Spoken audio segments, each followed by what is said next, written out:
தமிழ் உள்ளங்கள் அனைவருக்கும் இனிய வணக்கம். இது உங்கள் தமிழ் ஸ்டோர் சேனல். ஸோ மிக முக்கியமாக நீட் எக்ஸாம் எழுத போகிற மாணவர்கள் கவனிக்க வேண்டிய விஷயங்கள் தான் என்ன அப்படின்றது. அதுவும் குறிப்பாக இந்த ஒரு சொல்ல போகிற 5 பொதுவான மிஸ்டேக்ஸ், காமன் மிஸ்டேக்ஸ், இதை வந்து நீங்கள் அவாய்ட் பண்ணணும். ஸோ இந்த அவாய்ட் பண்ணக்கூடிய மிஸ்டேக்ஸ் அப்படின்னு சொன்னால் என்னென்னலாம் இருக்குது. இப்போ ஃபர்ஸ்ட் என்ன அப்படின்னு பார்த்தீங்கன்னா, லேக் ஆஃப் இன்ட்ரெஸ்ட் அப்படின்னு நம்ம சொல்லுவோம். இந்த லேக் ஆஃப் இன்ட்ரெஸ்ட் அப்படின்னா இது படிப்புல மட்டும் தானா அப்படின்னா, இத படிப்பு பொதுவாவே சொல்றேன். இது வந்து பார்த்தீங்கன்னா, அந்த லேக் ஆஃப் இன்ட்ரெஸ்ட் அப்படின்றத விட lack of structured study plan. So இது வந்து பார்த்தீங்கன்னா, கண்டிப்பா இருக்கவே கூடாத ஒண்ணு. ஏன்னா, ஃபர்ஸ்ட் நீங்க படிக்கிறீங்கன்னா, உங்களுக்கு இன்ட்ரெஸ்ட், லேக் ஆஃப் இன்ட்ரெஸ்ட் இருக்கக்கூடாது ஃபர்ஸ்ட். ஸோ அந்த இன்ட்ரெஸ்ட் உங்களுக்கு அதிகமா இருந்ததுன்னா, உங்களோட ஸ்டடி பிளான்லயும் வந்து கரெக்ட்டா இருக்கணும். நீங்க ஸ்டடி பிளான் இல்லாம எதுவுமே உங்களால சாதிக்க முடியாது. எதுவுமே செய்ய முடியாது. ஏன்னா, ஒரு ஒரு டார்கெட் அப்படின்னு ஒண்ணு வேணும். அந்த டார்கெட்ட நோக்கி தான் நம்ம ஓடி ஆகணும். ரைட்டா? இது வந்து காலத்தின் கட்டாயம். நீட் எக்ஸாம் எழுத போற மாணவர்களுக்கு ரொம்ப ரொம்ப முக்கியமானது ஒரு டார்கெட் கண்டிப்பா நீங்க ஃபிக்ஸ் பண்ணி வச்சிருப்பீங்க. அந்த டார்கெட்ட நோக்கி ஓடணும்னு சொன்னா, you must prepared study plan. So structured study plan அது ரொம்ப முக்கியம். இப்ப எப்படி அப்படின்னா, உங்க ஸ்டடி பிளான்ல இருக்கிற 4 சப்ஜெக்ட் இருக்கு. நமக்கு 3 சப்ஜெக்ட் இருக்குன்னா, பிசிக்ஸ், கெமிஸ்ட்ரி அண்ட் பயாலஜி அப்படின்னா, பிசிக்ஸ்ல உங்க பிளான் படி எவ்வளோ நேரங்கள் எவ்வளோ சாப்டர் இருக்கு. அந்த எவ்வளோ சாப்டர், எவ்வளோ டாபிக்ஸ் நீங்க கவர் பண்ண வேண்டியிருக்கு. இந்த டாபிக்ஸ அந்த சாப்டரா எடுத்துட்டாலும் சரி, டாபிக்ஸா எடுத்தாலும் சரி, இத என்னன்னைக்கெல்லாம் படிக்க போறீங்க? அப்படி நீங்க படிக்கிறீங்கன்னா, எவ்வளோ நேரம் படிக்கணும் பிசிக்ஸ? ஒரே நாள்ல 3 சப்ஜெக்ட்டையும் படிக்கலாமா? அல்லது ஒரே ஒரு நாளைக்கு ஒரு சப்ஜெக்ட் படிக்கலாமா? இல்ல கோச்சிங் சென்டர் போயிட்டு அங்க படிச்சா போதுமா? அப்படின்லாம் நீங்க நெறைய யோசிப்பீங்க இல்லையா? ஸோ என்ன பொறுத்தவரைக்கும் ஒரு நாளைக்கு 3 சப்ஜெக்ட்டுமே நீங்க டச் பண்ணணும். 3 சப்ஜெக்ட்டுமே படிக்கணும். அப்படி படிக்கும்பொழுது எந்த நேரத்துல நம்ம எழுந்து எதெல்லாம் படிக்கணும்? இந்த மாரி ஒரு ஸ்ட்ரக்சர்டு பிளான் வந்து கண்டிப்பா நீங்க இருக்கணும். ஏன்னா, இப்போ ஒரு ஒரு பயணம் மேற்கொள்றீங்க, ஒரு ஒரு டிராவல் பண்றீங்க அப்படின்னா, இங்க தான் போக போறோம்னு ஒரு முடிவு, ஒரு பிளான் பண்ணிட்டு, ஒரு முடிவு பண்ணிட்டு தான் நாம என்ன பண்றோம்? பஸ்லயே ஏறுறோம். கரெக்ட்டுங்களா? ஸோ அந்த மாரி தான் உங்க நீட் எக்ஸாமுக்கு ஒரு டார்கெட் அப்படின்றத நீங்க ஃபிக்ஸ் பண்ணீங்க. அதுதான் நீங்க போக போற ஊர் அப்படின்னா, அந்த ஊருக்கு நாம பஸ்ல போனா சீக்கிரமா போலாமா? ட்ரெயின்ல போனா சீக்கிரமா போலாமா? கார்ல போனா சீக்கிரமா போலாமா? எவ்வளோ நேரத்துக்குள்ள அங்க போய் ரீச் ஆகணும்? இந்த மாரி ஒரு பிளான் பண்ணிட்டு நம்ம கிளம்புவோம் இல்லையா? சேம் தான் இதுவும். ஸோ படிப்பும் ஒரு டிராவல் மாரி தான் இந்த இடத்துல. அந்த நீட் எக்ஸாம் அப்படின்னு சொல்ற அந்த ரிசல்ட்ல நல்ல மதிப்பெண் வருவது தான் உங்களுடைய டார்கெட்டா இருக்கு. அந்த டார்கெட்ட நோக்கி நீங்க ஓடும்பொழுது, உங்கள ஸ்ட்ரக்சர்டு ஸ்டடி பிளான் மஸ்ட் அப்படின்னு நீங்க தெரிஞ்சுக்கணும். So first one. 2வது, நெறைய மாணவர்கள் செய்ற தவறு ignoring uh NCERT textbook. Ignoring NCERT text book.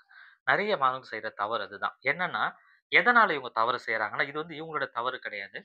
Parent என்ன பண்றாங்கன்னா, ஒரு கோச்சிங் சென்டர்ல சேர்த்து விட்டுர்றாங்க. கோச்சிங் சென்டர்ல போய் படிச்சா நமக்கு போதும். நம்ம பசங்க வந்து நல்ல மதிப்பெண் எடுத்துருவாங்க அப்படின்னு நினைக்கிறாங்க. அது முற்றிலும் தவறானது. கோச்சிங் சென்டர்ல போய் நீங்க படிக்கிறது நல்ல விஷயம். ஆனா, அங்க என்ன டீச் பண்றாங்க? எப்படி சொல்லி தராங்க? எப்படி பிராக்டிஸ் பண்ண சொல்றாங்க? அத கரெக்ட்டா நீங்க முறையா ஃபாலோ பண்ணி நீங்க வீட்ல வந்து ஒர்க் அவுட் பண்ணணும். அப்பதான் அது நடக்கும். சரிங்களா? நீங்க கோச்சிங் சென்டர் போனா மட்டும் டைரக்ட்டா அவங்க வந்து எக்ஸாம் எழுத போறதில்ல. நீங்க தான் எக்ஸாம் எழுத போறீங்க. அத புரிஞ்சுகிட்டு, அப்போ என்சிஇஆர்டி டெக்ஸ்ட் புக் இதனால ஃபாலோ பண்ணாம நெறைய பேர் விட்டுர்றாங்க.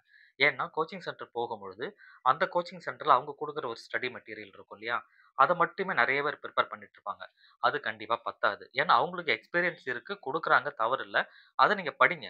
ஆனா, அதே நேரத்துல நீங்க உங்களுடைய சொந்த பிரிப்பரேஷன், ஓன் பிரிப்பரேஷன் பண்ணும்பொழுது, வீட்ல உட்காந்து படிக்கிறீங்க. லீவு நாள்ல நெறைய டைம் எடுத்து படிக்கிறீங்கன்னா, கண்டிப்பா என்சிஇஆர்டியோட டெக்ஸ்ட் புக் 3 சப்ஜெக்ட்டுமே எடுத்து வச்சுக்கணும். கிளாஸ் 11 அண்ட் கிளாஸ் 12 மொத்தத்துல 6 புத்தகங்கள் வரும். அப்படி பார்த்தீங்கன்னா, இந்த 6 புக்ஸுமே நீங்க கையில வச்சுக்கிட்டு, line by line read out பண்ணணும். கண்டிப்பா நீங்க படிக்கணும். இந்த பாசிவ் ஸ்டடின்னு சொல்லுவாங்க இல்லையா? பாசிவ் ஸ்டடின்னு சொல்லுவாங்க. கிட்டத்தட்ட வந்து பார்த்தீங்கன்னா அப்படிதான். நீங்க பிரிப்பேர் பண்ணும்பொழுதே அண்டர்லைன் பண்றது, எதெல்லாம் அடிக்கோடு போட்டு காட்டணும், எதெல்லாம் இம்பார்ட்டன்ட் லைன் சொல்லி உங்களுக்கு படுதோ அதெல்லாம் ஒரு நோட்ஸ் எடுத்து எழுதுறது. இந்த மாரி விஷயங்கள நீங்க கன்டினியூவா ஃபாலோ பண்ணணும். அப்போ வந்து அந்த என்சிஇஆர்டி டெக்ஸ்ட் புக்ன்றத நீங்க அவாய்ட் பண்ணக்கூடாது. ஸோ இது வந்து 2ண்ட். ஸோ சொல்லப்போறது 5 பொதுவான மிஸ்டேக் மட்டும் தான். சரிங்களா?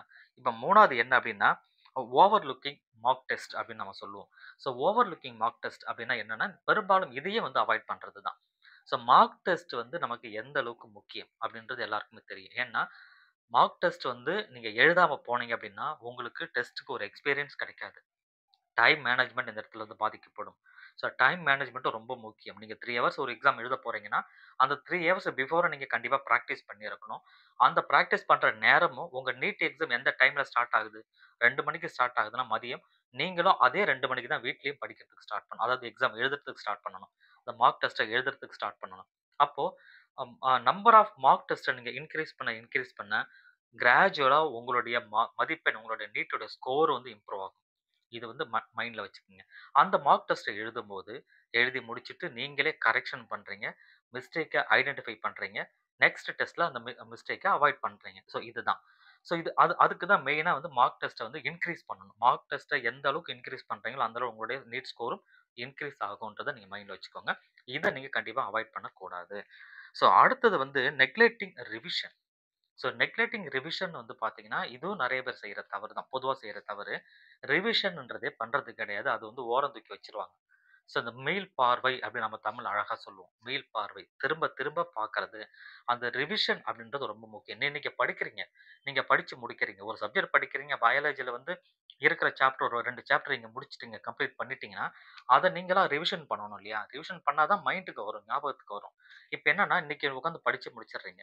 நாளைக்கு வேற ஒரு சப்ஜெக்ட் எடுத்து வச்சு படிப்பீங்க. அப்ப நாளைக்கு படிக்க போறதுக்கு முன்னாடி நேத்து நம்ம என்ன படிச்சோன்ற விஷயங்கள உங்க மைண்டுக்கு கொண்டு வந்துட்டீங்கன்னாவே அது ரிவிஷனா மாறிடுது. அதனால தான் நம்ம படிக்கும்பொழுது டெக்ஸ்ட் புக்கா இருந்தா எதுவா இருந்தாலும் படிக்கும்பொழுது, நீங்க தனியா நோட்ஸ் எடுத்து வைங்க அப்படின்னு சொல்றது. அந்த நோட்ஸ் எழுதும்போது தான், அந்த நோட்ஸ் எடுத்து பார்த்தாவே ஒரு ரிவிஷன் உங்களுக்கு கிடைச்சிரும். சரிங்களா? அப்ப நீங்க நெறைய பேர் செய்ற தவறு இன்னொரு தவறு என்ன தெரியுங்களா? ரிவிஷன் அப்படின்னாவே எல்லாத்தையும் படிச்சு முடிச்சுட்டு, கோச்சிங் சென்டர் எல்லாத்தையும் போர்ஷன்லாம் கம்ப்ளீட் பண்ணதுக்கப்புறம், நமக்கு இன்னும் ஒரு ஒரு 10 நாள் இருக்குன்னா, இப்போ உட்காந்து நாம எல்லா சப்ஜெக்ட்டும் ரிவிஷன் பண்ணலாம், படிக்கலாம் அப்படின்னு நெனைக்கிறீங்க. திரும்ப படிக்கிறது அது மிகப்பெரிய தவறு. நீங்க இன்னைக்கு படிச்சாவே, நாளைக்கே நீங்க ரிவிஷன் பண்ணி ஆகணும். ஸோ பிசிக்ஸா இருந்தாலும், கெமிஸ்ட்ரியா இருந்தாலும், பயாலஜியா இருந்தாலும், எதுவா இருந்தாலுமே நீங்க 2 கொஸ்டின் படிக்கிறீங்க. 2 கொஸ்டின் நீங்க ஆன்ஸர் தெரியுதுன்னா, திரும்ப அத மைண்டுக்கு கொண்டு வந்து ரிவிஷன் பண்ணி பார்க்கணும். இம்மீடியட்டா ரிவிஷன் பண்ணீங்கன்னா மறக்காது. சரிங்களா? அப்ப ரிவிஷன்ன்றது மோஸ்ட் இம்பார்ட்டன்ட் அப்படின்றத நீங்க தெரிஞ்சுக்கணும். ஸோ இத வந்து நெக்லெக்ட் பண்ணக்கூடாது அப்படின்னு நீங்க கவனிச்சுக்கணும். ஸோ கடைசியா வந்து இக்னோரிங் ஹெல்த் அண்ட் வெல்த் அப்படின்னு சொல்றோம். என்னன்னா, சரி, ஓகே. எல்லாமே நம்ம படிக்கிறோம். எல்லாமே நல்லா படிக்கிறீங்க, ரிவிஷன் பண்றீங்க, டெஸ்ட் எழுதுறீங்க, மார்க் டெஸ்ட் எழுதுறீங்க. எல்லாமே சரியா தான் பண்ணிட்டு இருக்கீங்க. ஆனா நம்மளுடைய ஹெல்த்த நம்ம கவனிச்சுக்கிறோமா? அப்படின்னா, இந்த இடத்துல நம்ம நெறைய பேர் வந்து தவறு செஞ்சுருவோம். என்னன்னா, நைட்டு கண்ணு முழிச்சு படிப்பாங்க. காலையில சீக்கிரம் எந்திரிச்சு படிப்போம். நெறைய விஷயங்கள பண்ணுவோம். ஐயோ! ரிவிஷன் பண்ணணும், எக்ஸாம் வந்துருச்சு, இத பண்ணணும், அத பண்ணணும் மைண்ட் ஃபுல்லா இத கொண்டு வந்துட்டு, ஹெல்த்ல கான்சன்ட்ரேட் இல்லாம, ஹெல்த் வந்து சரியில்ல அப்படின்னா, உங்களால எதுவுமே அங்க போய் உங்க பெர்ஃபார்மன்ஸே பாதிக்கப்படும். அதனால தான் mental health and physical health இது 2மே நீங்க ரொம்ப ரொம்ப முக்கியமா பார்த்துக்கணும். ஸோ மென்டல் ஹெல்த்ன்றது உங்கள வந்து மைண்ட ரொம்ப ரிலாக்ஸா வச்சுக்கணும். நீங்க படிக்கிறீங்க அப்படின்னா, ஒரு நாளைக்கு நீங்க வீட்ல இருக்கிற பட்சத்தில ஒரு நாளைக்கு 12 ஹவர்ஸ் நீங்க படிக்கிறீங்க, 10 ஹவர்ஸ் நீங்க படிக்கிறீங்கன்னா, நீங்க 1 ஹவருக்கு ஒரு தடவையோ அல்லது 45 மினிட்ஸ்க்கு ஒரு தடவ ஒரு 15 மினிட்ஸ் கேப் எடுத்து படிக்கிறீங்க. அந்த கேப்ல நீங்க ரிலாக்ஸ் பண்ணணுமே தவிர, மொபைல் ஃபோன வச்சுக்கிட்டோ, இத வச்சுக்கிட்டோ நீங்க எதுவுமே பண்ணிட்டு இருக்கக்கூடாது. ஸோ ரிலாக்ஸ் பண்ணணும். மைண்ட ஃப்ரீயா வச்சுக்கணும். ஏதோ ஒரு பாட்டு கீட்டு கேட்கலாம். கொஞ்சம் ரிலாக்ஸ் பண்ணிட்டு திருப்பி வந்து படிங்க. மைண்ட கொஞ்சம் ரெஃப்ரெஷ் பண்றது.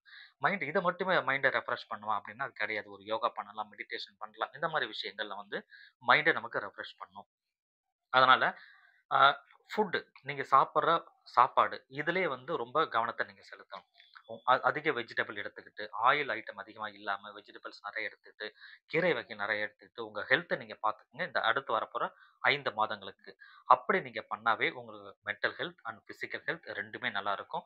சின்ன சின்ன எக்ஸர்சைஸும் பேரலலா பண்ணிட்டே இருந்தீங்கன்னா, ஒரு சுறுசுறுப்பு உங்க உடம்புல இருந்துகிட்டே இருக்கும்.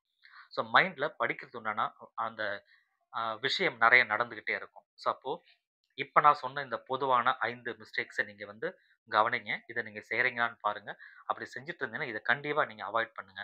அவாய்ட் பண்ணீங்கன்னா, there is more chance to get high mark. சரிங்களா? ஸோ நெறைய சான்சஸ் இருக்கு. நீங்க நல்ல மதிப்பெண் எடுப்பதற்கு. அப்படின்றத மனசுல வச்சுக்கோங்க. அடுத்தடுத்த வீடியோல நாம சந்திக்கலாம். Thank you.